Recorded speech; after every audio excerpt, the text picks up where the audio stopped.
So we're rolling, are you rolling? So we have Jim Ball here. Jim, go back quite a ways. When you started in the business, how did you start in this business? Oh, well, it's an interesting story. I went to university in the United States at a small liberal arts college south of Cleveland. And when I graduated, I came up to Cleveland and I had met a lady and I didn't want to leave the U.S. And so I decided to get a job and I went to a headhunter and I ended up with two choices. I could have worked as a stockbroker for Merrill Lynch or I could have become a claim adjuster for CNA.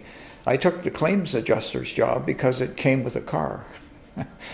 And so that was I didn't know anything about insurance at the time, but having a car with the job was something that appealed to me. So I became a claims adjuster on October 1st, 1966. What was the industry like at that time? Well, in the United States, it was still very much in a mom and pop kind of business. Let's just rewind a bit, because we really want to talk about being in Canada. Sorry, but when did you move from the States? I came back to Canada in 1973. Oh, okay. What was the industry like then?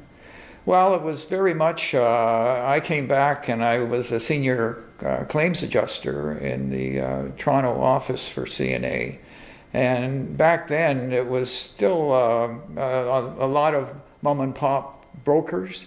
A lot of brokers had their office in their home. I was a marketing rep at a certain stage in my career, and I would often call on brokers that had their office in the basement of their home. So it was still very much, especially in the smaller communities, brokers were very much family oriented and operated out of their home.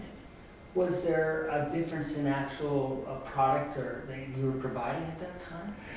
Not a lot of difference. I can remember a big thing was the introduction of guaranteed replacement cost on home insurance, which was a big step for the industry to take, and I think that they learned to regret that and didn't take it any further with respect to guaranteeing replacement cost on commercial buildings and other things. But at the time, that was pretty revolutionary. Do you think were the duties of a broker back early then different than they are now? I don't think so. It's always been a business of getting to know your customer, helping them identify risks, and then making sure that you respond with the appropriate coverages. So in that respect, the industry hasn't changed that much. I think what has changed is that everybody is getting bigger. It's getting a little more complicated. We've got the internet now, and so and there are all new and different coverages becoming available, like cybersecurity and other things. So I think that perhaps certainly on a commercial side, a broker has to be pretty savvy and have a lot of product knowledge now to make sure they serve their customers well. Back in those early days, what was specifically attracted you and kept you in the business? I think it was just it's always been a business where you know your competitors. Because we have strong associations, you get to know your competitors, and even though we do compete, we're friends in many respects. And so that's what's always attracted me is the fact that we are a very friendly industry and that we know each other, but we compete fairly. Good answer, thank you. One of the things, let's go back into your history now. You were a president, but you were also a Canadian president. Can we just talk about your serving on both the Canadian board and local? Well, I think, I think that this setup we have with provincial associations and then the provincial associations all belonging to a national association is a really good thing, in that there are things that have to be done nationally that can't be done provincially, and such as education and advocacy.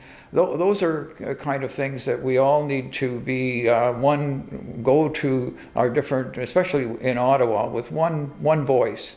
And we do that effectively through our national association, and then deal provincially with things that are more provincial in nature. Can you go back into history and tell me what some thoughts on the formation of your organization, and subsequently the advantages and why it happened? Well, I'm not too clear on how. I do know that the National Association was formed by a gentleman from Montreal, I think, from Quebec, back in the early 20s, I think, and it kind of evolved from there. I think more importantly, I'm thinking about our local one, what you know about it. I'm trying to get from you some thoughts on the history of the organization and what you know about it, what you feel about it, and how important it is. Well, the thing that strikes me about our provincial association is the fact that there's always some good person that stands up and assumes the role of president. And that once you're a past president, then you stay associated with the association. And that gets back to that whole aspect of people and getting to know people and being friendly with your competitors, and all of you working through the association for the good of everybody. And when I look back at some of the presidents that have come and gone after me and before me, they're all, guys and more recently women who just seem to be the right people at the right time for the kind of challenges that we face. And I'm just going to work what we call mine this little area, because I'm liking what I'm trying to get across is that as you look at all the people all the way back to the beginning, I'm trying to get you to sort of reach back.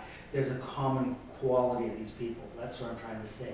Yeah. So would you say, looking back at right to the beginning of this, of the history of the association, that there's a common value that all the presidents have? I'm trying to get you to say that all the way back, so we can reach back a little farther than you know. But just, yeah. I love the statement, what you're saying. Yeah. Well, I think that if I think back to all of the past presidents that I've known, they all had an interest in protecting and promoting the business.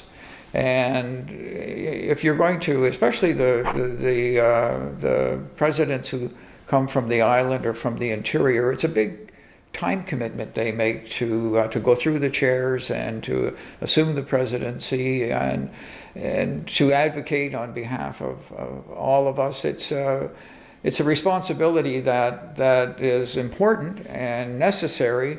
And as I said, it's one that the right person always seems to come along to do the job. And what's helpful too is to have strong leadership within the association. Chuck has been our executive director or CEO or whatever you want to call these guys these days. He's been there for a long time. He brings a lot of continuity, and so the president knows that there's a strong staff that are willing and able to make sure that the agendas and the things that we need to get done are aided and abetted by the association staff. One last question before I stop, and we're going to talk a bit. Why do you think initially, 100 years ago, they formed the association? What was the purpose? Well, I think there was a recognition that we needed to have a strong voice. That, insurance is an intangible product. Nobody wants to buy it. Nobody wants to use it. Nobody understands it. And so we needed to make sure that we positioned ourselves as managers of risk. you know, I often say that that a business in particular needs 4 key outside advisors, and most everybody will say, oh yeah, I need a good lawyer, and I need a good banker, and I need a good accountant, but they often forget that above all, they need a good insurance broker. Because if you don't have the right coverage at the right time, then having a good lawyer and having a good banker and having a good accountant won't matter for much. That wonderful answer. Okay, let's cut for a sec. Let's just, you or may not become for you or has been attributed to you. And one of the quotes was is that you worked tirelessly as a promoter initially for the broker identity program. So what I'd like to get from you is just a very short comment. Why was that, using the title broker identity program, and why it was important to you? Well, I saw the broker identity program as a way to brand brokers, as a way not only to brand brokers, but to have the BIPR as a recognizable symbol and to stand for something. And that was important when we went to Ottawa, and that was important when we deal every day with our customers. And there was a time when it was difficult to get brokers to recognize the importance of the broker identity program. Every year was a crapshoot in terms of approving it at the annual general meeting. There was some tense meetings I can recall back in the 90s, early 90s, where we weren't sure whether everybody was going to continue to support the BIPR, and that concerned me. And so that's I'm going to tell you a story, okay? Back in 94, 95, we had the idea that the national broker program was fine, but maybe we needed something at the provincial level. And I remember saying in a meeting, well, I'll take that on. And so I put a presentation together, and we went up to Whistler for the annual general meeting, and I made this presentation that we should have, not in addition to the national program, that we should also have a provincial program. And I thought through it very carefully, and ICBC helped me put the show together, and it was interesting because it resonated so much with the audience that I think it was Brent Atkinson got up and increased the amount of money that I was asking for in terms of this additional program. And to this day, we're still the only province that has the extra commitment to a provincially funded brokers program, a BIPR program. And sitting in the audience that day were the IBAC executive of the day, because they come out to the convention. And I had been director at IBAC at the time, but I hadn't been considered to go further with IBAC. After I made that presentation, they said, "Oh, we've got to have him on the national. He's got to come to the national executive." And so it was that presentation that not only got us the additional monies that we needed to have this provincial program, but it gave me the opportunity to go on the national executive and go through the chairs there. It's fabulous. I'm just going to backtrack just a kind bit. I just want to get in the tighter thing. A paraphrasing of what you said was, the identity program was important because, and then just a short statement, what was important to you, why you thought it was important. So make it a little bit shorter in there, and that was the broker identity program. So it's sort of like, broker identity program was important to me because, and then just finish the sentence. Well, the broker identity program is important to me because you need to have something that represents you, that says who you are. And the broker identity program, and picking the BIPR in particular as our symbol, was a perfect way for us to have a symbol that meant who we were and who brokers, what we stood for. And that was very important to me that we have that symbol. That's right? Mm-hmm. Okay, that was perfect. The Now, long one was good too, Chip. yeah. It was excellent. I haven't heard that story. Oh, yeah. Another thing that you said, that the brokerages work collaboratively on clusters, we were talking about strategic alliances. You said before, what is the importance of a strategic alliance and working together as brokers? Why is that so passionate to you? In what way are you? Well, let's stop for a second. We'll find it and then we'll come back to it. Okay. So, you've always had a business vision of how you want your business to run. Just in a brief way, describe where your business vision started and where you are now. Well, I came from a company background. I worked for insurance companies in various roles for the first 17 years of my career. And I did all the jobs. I started as a claims adjuster, and then I was a senior claims guy. Then I was a marketing rep, and I was a reinsurance underwriter, and I was a branch manager, and then I was a marketing manager. So I had an extensive insurance background when I became a broker. And my vision as a broker was to be a commercial broker, to have one office where we could serve commercial customers. But I didn't start that way. I started in a small storefront, 500 square foot storefront, down Boundary Road here. Boundary and Hastings and Boundary is where I started, in a 500 square foot office. And it's kind of ironic that 30 odd years later, I'm a little further up Hastings Street, and I've got this 17,000 square foot building. But it's the realization of that vision of having a large, commercially oriented brokerage with all of us working under one roof. There it is. Okay.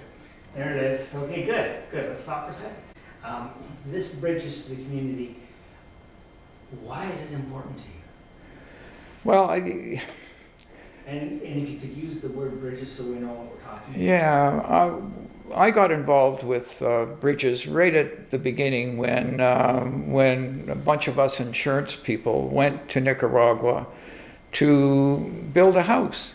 And that experience was profound when, I'd been on vacation in tropical countries before, and you kind of ignore the poverty. You go to your resort, you go on day trips, you do all sorts of things there, and you see people, but you don't see them how they live. And with bridges, we go into the community, we stay in the community.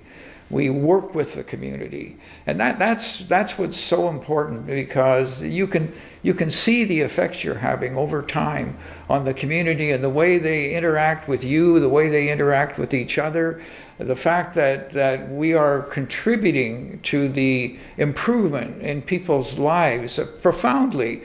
When you're living in a tin shack and you get a nice house, that changes everything about you. It changes about how your kids get educated. It changes about how you view money and how you now have the pride of ownership. Everything changes, and it never ceases to amaze me when I go down there how appreciative the Nicaraguans are for the work that we do with them. And it's that appreciation and that love that they give you is what keeps me coming back. It seems that you've been said to have a heightened sort of appreciation and concern for the welfare of others. So this bridges actually stems from very common values that you're bringing to your brokerage, right? Well, it does, and it even goes further back than that. I grew up in a small town. My dad was a factory worker. My mom was a cook. But they gave and gave and gave. I didn't have brothers and sisters. We lived in a small 1,000-foot bungalow, but we always had people staying with us, and I couldn't appreciate early on what it was, but my mom and dad were helping people.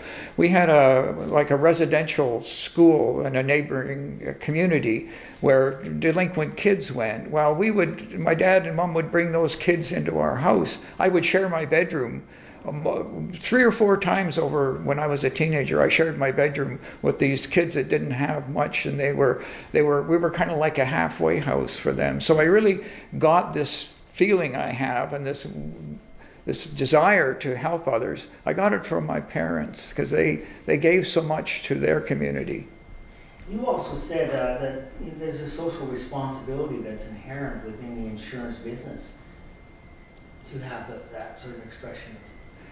Well, that's true. I mean, we have our Bickerstaff dinner every year, and of course Bob was the nothing really happens without insurance, and people don't often appreciate and understand that we need somebody to help us with the risks that we assume when we go about our daily lives. We can't make important economic decisions and other decisions without knowing that somebody has our back.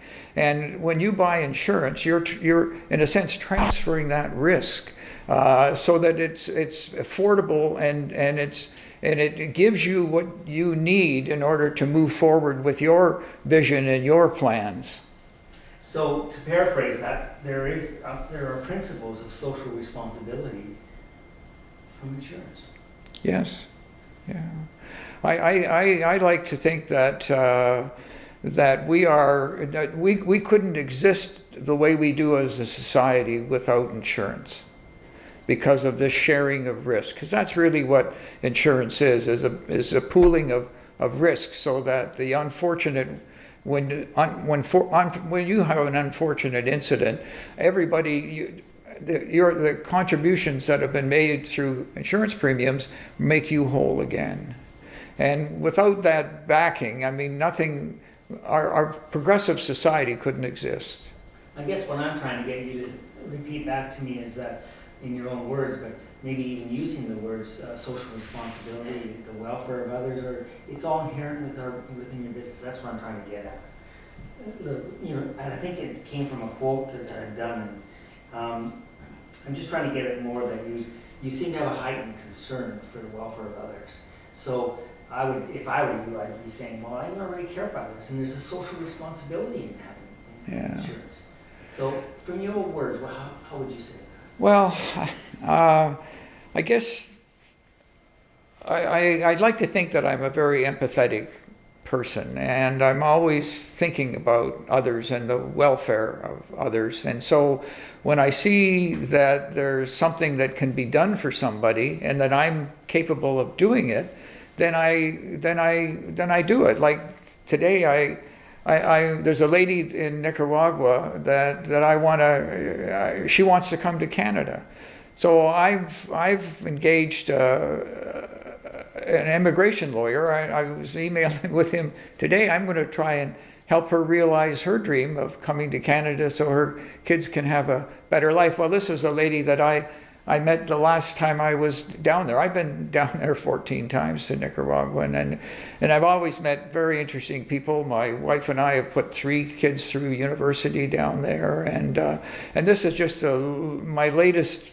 reach out to somebody that wants to come to Canada. So why do I do it? I guess I do it because I can, and because I feel that it's my responsibility to help others. I know that you can't help everybody, then that there are millions of people in the world that need help, but if I can do these things for the people that are in my orbit, then I feel good about it. Okay, let's cut for a second. Good stuff in there, Ron. Yeah. How important is it that you personally carry, and come from your side, a sense of community? Like you're still in, your office is still in Hastings. I mean, there's a sense of community, isn't there? Yeah.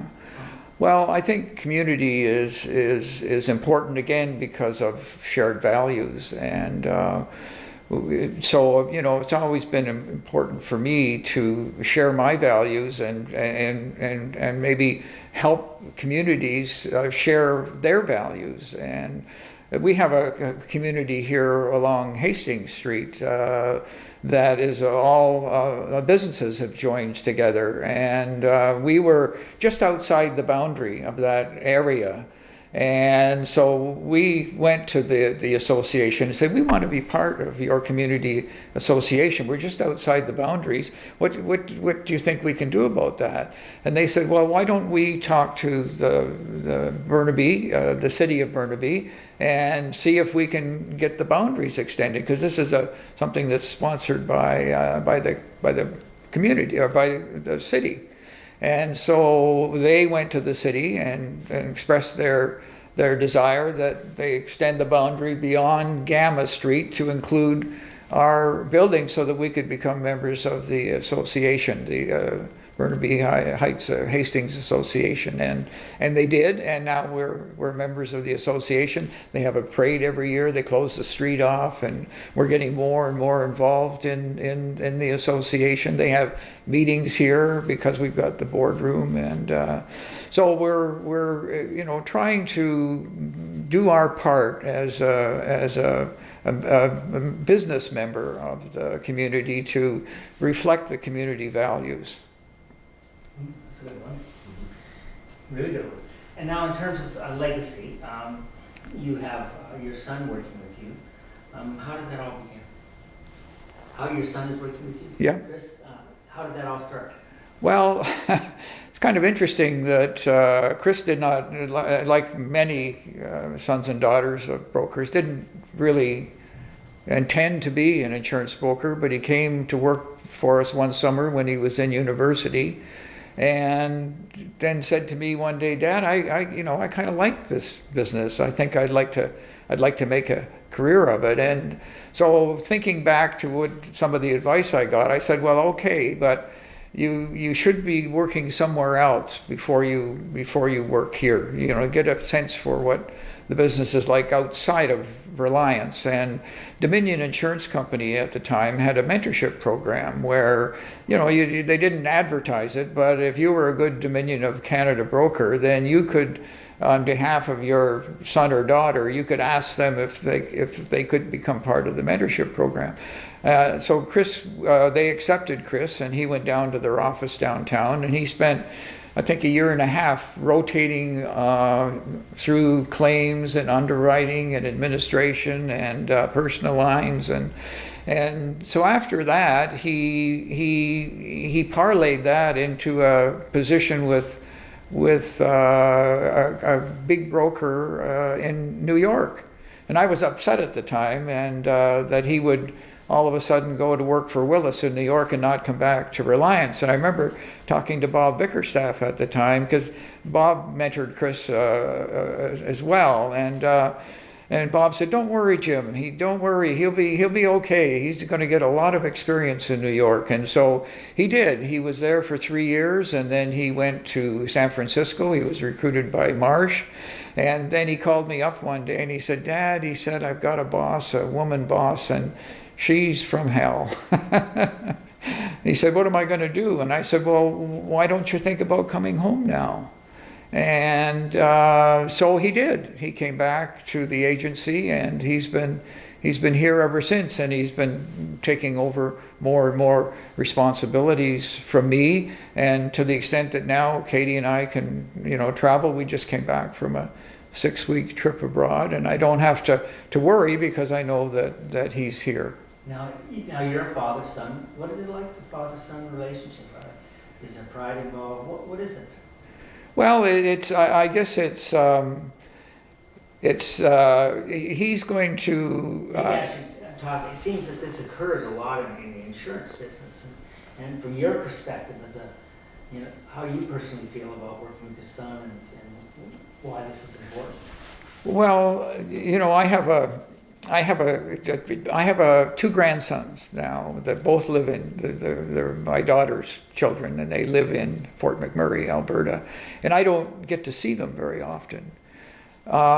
With Chris, I see him almost every day, and to be able to see and work with your son every day is a blessing. It's hard to describe and to know that he cares about the business as much as you do, and that he wants to take it over, and I've always wanted to have a legacy. You know, when you're in my position, you get asked on a regular basis if you want to sell your brokerage, and I've just never been able to say yes to that answer. I always wanted to leave something behind, and the best way to be able to do that is to have your children committed to doing that as much as you are.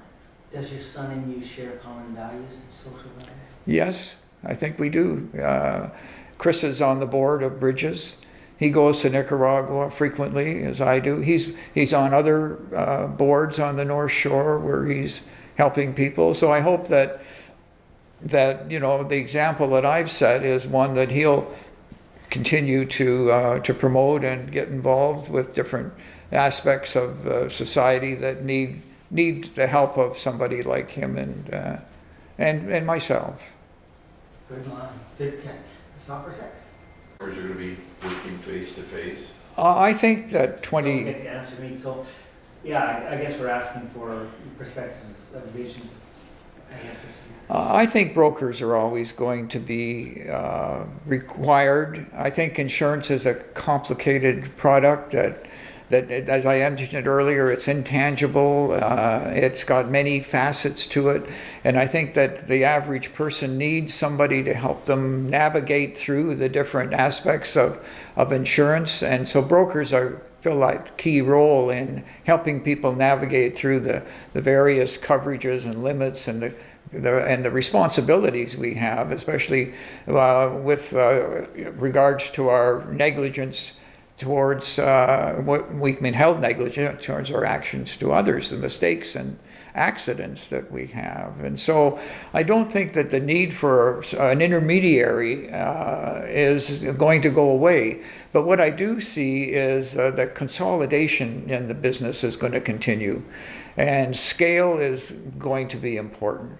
Now that we're this big, we hired a digital marketing person. Well, if I was a small broker, I couldn't afford to hire a digital marketing person to help me navigate the web and blogging and twitting and all of those things. We have staff now to do that. Well, if you're a small neighborhood broker, you can't get there.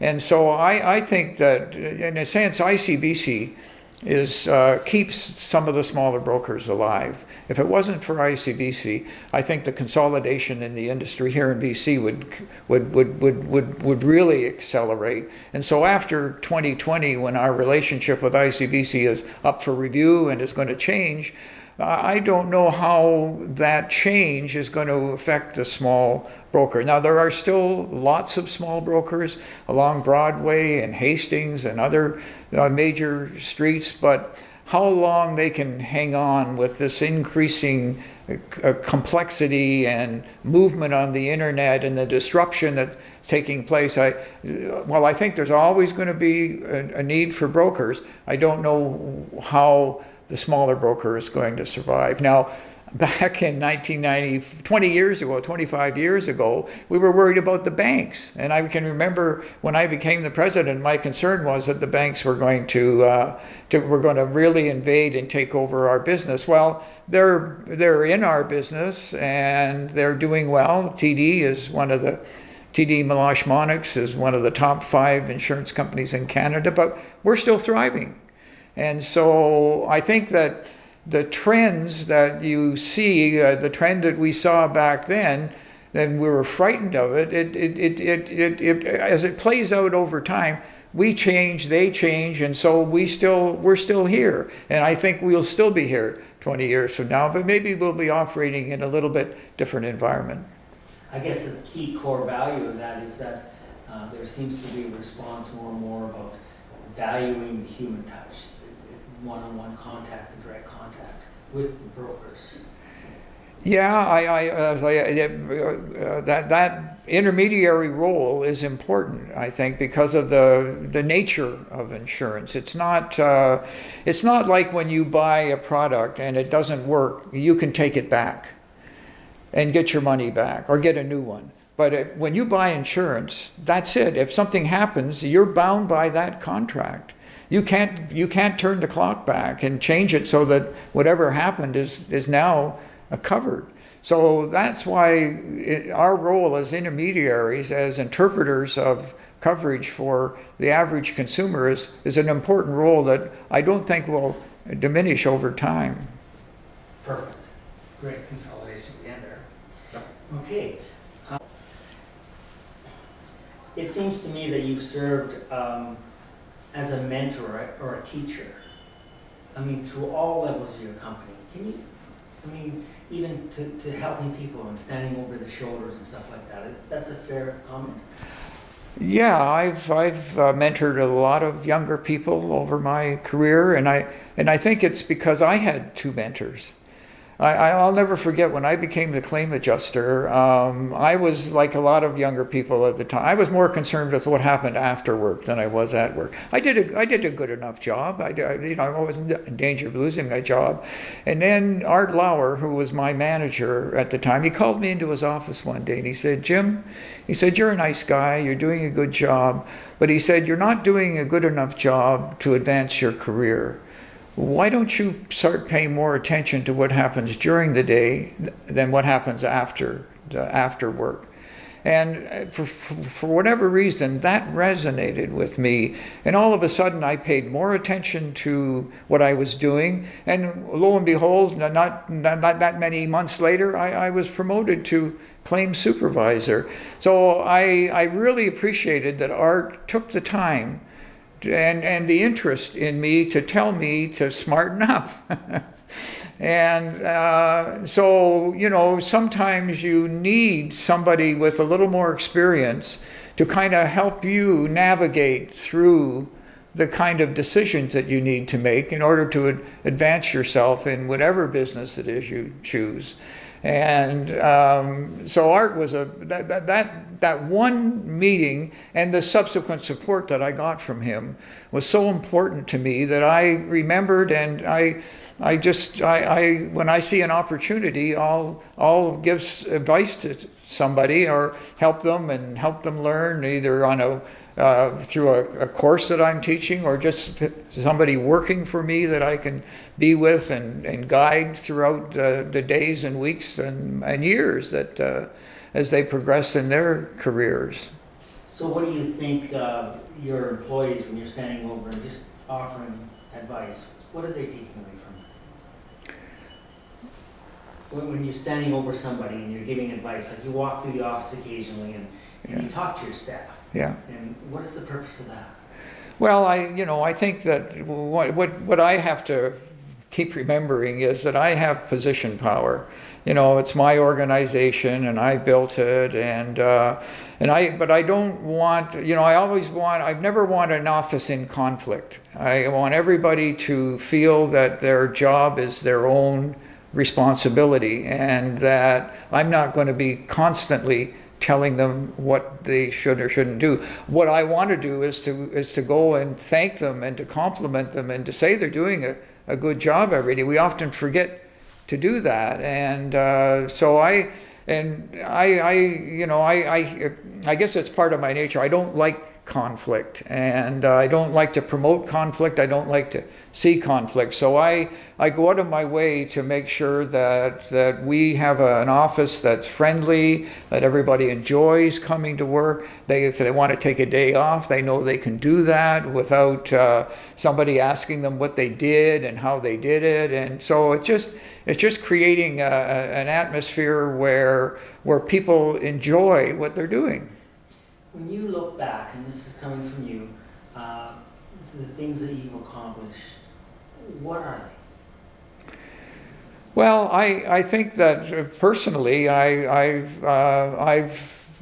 realized my vision, and which was to have a big commercially oriented brokerage, to have to be able to come to work and enjoy coming to work, to have surround myself with a bunch of like-minded people who also enjoy coming to work and sharing experiences. And like I've taken probably 8 or 9 of my staff down to Nicaragua at different times to experience what I've experienced down there, and they come back feeling the same way. And the whole office supports somebody when they go down, because part of the obligation when you come to Nicaragua with Bridges is that you have to raise money to build a house.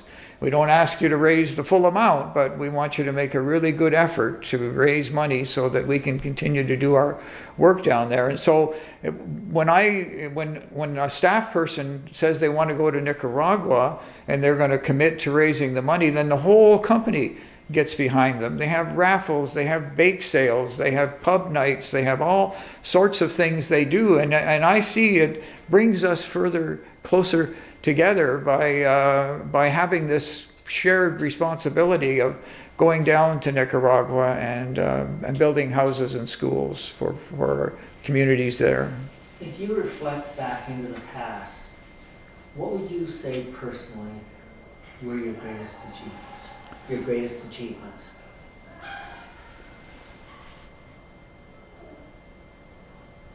What gives you the most satisfaction? This may be redundant, but I want to ask them. Well, I think what I get the most satisfaction out of is helping people. I like, if I can get Carla into Canada with her 2 kids, I'm just going to be over the moon about that. And it's the same with like the kids that we put through school down in Nicaragua. One of them is a pharmacist now, and has a family, has a young boy, and you know, she wouldn't be there if Katie and I hadn't have given her a hand. So I think sharing what I have and what I've accomplished with and helping others to do what they want to do is what gives me the most satisfaction. Excellent. Excellent. Stop. Like, you know, you basically said, hey, I'm old enough to retire, but, you know, Yeah. So what is it? Yeah, well, I've you know, I'll be 77 years old in a couple of months, and in terms of wealth, I probably could have retired 10 or 15 years ago, but I just love to get up and come to work. I enjoy it. Why would I not do something that I enjoy? And I've had friends who have quit the business and get all the things they thought they were going to do out of the way, and then they don't know what to do.